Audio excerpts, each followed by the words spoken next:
नमस्कार दोस्तों, जैसा कि आप सभी जानते हैं कि दीनदयाल उपाध्याय गोरखपुर विश्वविद्यालय गोरखपुर की सेमेस्टर की परीक्षाएं चल रही हैं, जिसमें GEO 302 का पेपर 21/12/2024 को होगा।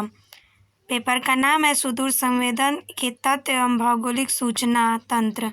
इंग्लिश में है basics of remote sensing and geographical information system GIS। आज हम उसके कुछ महत्वपूर्ण प्रश्नों को देखेंगे। पहले की वीडियो आप लोग ज़रूर देखिएगा, उसमें भी मैंने कुछ प्रश्न महत्वपूर्ण करवाए हैं। तो आइए देखते हैं।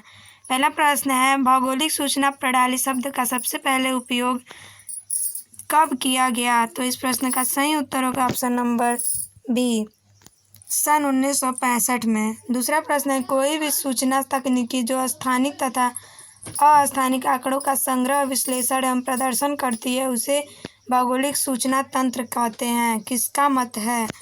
तो यह मत पारकर महोदय का है। तीसरा प्रश्न है, भौगोलिक सूचना प्रणाली का उद्देश्य है। तो भौगोलिक सूचना प्रणाली का उद्देश्य उपर्युक्त सभी हैं। भौगोलिक आंकड़ों का समुचित प्रबंधन, योजना व निर्णय लेने की क्षमता में वृद्धि, एकत्रित सूचनाओं को संगठित करने की क्षमता रखना। चौथा प्रश्न है, भौगोलिक सूचना प्रणाली का विषय क्षेत्र है। भौगोलिक सूचना प्रणाली का विषय क्षेत्र यांत्रिक मानचित्रण, धरातलीय सूचना तंत्र, प्रादेशिक नियोजन, ये सभी हैं। अगला प्रश्न है, भौगोलिक सूचना प्रणाली का इतिहास कब से प्रारंभ होता है? तो इस प्रश्न का सही उत्तर होगा ऑप्शन नंबर सन 1960 से। अगला प्रश्न है, भौगोलिक सूचना प्रणाली किन रूपों में कार्य करती है? तो भौगोलिक सूचना प्रणाली आंकड़ों को एकत्रित करना, आंकड़ों का विग्रहण करना, प्रक्षेपण एवं पंजीकरण करना, इन सभी रूपों में।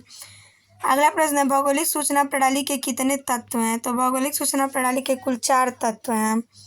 अगला प्रश्न है, किसने कहा कि मानचित्र प्रक्षेप ग्लोब की अक्षांश तथा देशांतर रेखाओं को सपाट करने की एक विधि है? तो यह उपर्युक्त कथन JA स्टीयर्स महोदय का है। अगला प्रश्न है, मानचित्र प्रक्षेप की विशेषता है यथाकृतिक प्रक्षेप, समक्षेत्र व समदूरस्थ प्रक्षेप, शुद्ध दिशा प्रक्षेप, ये सभी हैं। अगला प्रश्न है, मानचित्र प्रक्षेप के कितने प्रकार हैं?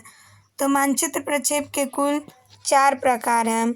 अगला प्रश्न है, मानचित्र प्रक्षेप के तत्व हैं अक्षांश के समांतर, देशांतर के याम्योत्तर, पृथ्वी का छोटा रूप, उपर्युक्त सभी।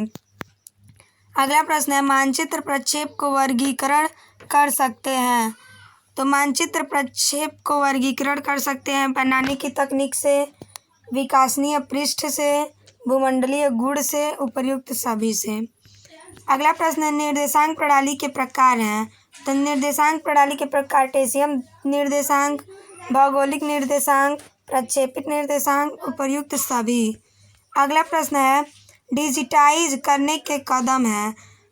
तो बिंदुओं का निर्धारण, क्षेत्र को डिजिटाइज करना, GIS कार्यों का संचालन, उपर्युक्त सभी। अगला प्रश्न है, विश्व अनुप्रस्थ मर्केटर प्रणाली के प्रकार हैं? कुल 2 प्रकार हैं। विश्व अनुप्रस्थ मर्केटर प्रणाली के कुल 2 प्रकार हैं। अगला प्रश्न है, विश्व अनुप्रस्थ मर्केटर प्रक्षेप की विशेषता है? तो अ एवं ब दोनों, आकृति व दूरी, क्षेत्रफल व दिशा। अगला प्रश्न है, किसी निश्चित निर्देशांक प्रणाली की रूपरेखा के रूप में वास्तविक संसार की आकृतियों को दर्शाना भूसंदर्भ प्रणाली कहलाती है? तो इस प्रश्न का सही उत्तर होगा ऑप्शन नंबर द, अल्बर्ट तथा यंग महोदय का कथन है। अगला प्रश्न है, भूसंदर्भ प्रणाली के उपागम है? भूसंदर्भ प्रणाली के उपागम बिंब का मानचित्रण शुद्धिकरण और बिंब का बिंब से पंजीकरण, अ एवं ब दोनों। अगला प्रश्न है, रूपांतरण के प्रकार हैं? तो रूपांतरण के प्रकार पोलिनोमियल रूपांतरण, GCP निर्धारण, अ एवं ब दोनों। अगला प्रश्न है, भौगोलिक सूचना प्रणाली में किन सूचनाओं का प्रयोग होता है? भौगोलिक सूचना प्रणाली में स्थानिक सूचनाएं, अस्थानिक अथवा लाक्षणिक सूचनाएं, अ एवं ब दोनों। अगला प्रश्न है, धरातलीय आंकड़ों को मानचित्र पर स्पष्ट करने की संकल्पना है। तो आंकड़ों को पहचानना, परस्पर संबंध स्थापित करना, लाक्षणिक विशेषताओं को प्रदर्शित करना, उपर्युक्त सभी। अगला प्रश्न है, मॉडल की विशेषता है समरूपता, क्रमबद्धता, चयनात्मकता, ये सभी। अगला प्रश्न है, मॉडल के कितने कार्य हैं? तो मॉडल के कुल 6 कार्य हैं। अगला प्रश्न है, आंकड़ा मॉडल के कार्य हैं? तो ये सभी हैं, ढांचा बनाना, निष्कर्ष, संगठीकरण और ये सभी। अगला प्रश्न है, भौगोलिक सूचना प्रणाली में धरातलीय आंकड़ों को प्रस्तुत करने हेतु किस मॉडल का प्रयोग होता है? कार्टोग्राफिक मानचित्र मॉडल, संबंधात्मक मॉडल एवं व दोनों। अगला प्रश्न है, मॉडल के प्रकार हैं लक्ष्य आधारित मॉडल, धरातलीय आंकड़ा मॉडल, जाल आधारित मॉडल, ये सभी।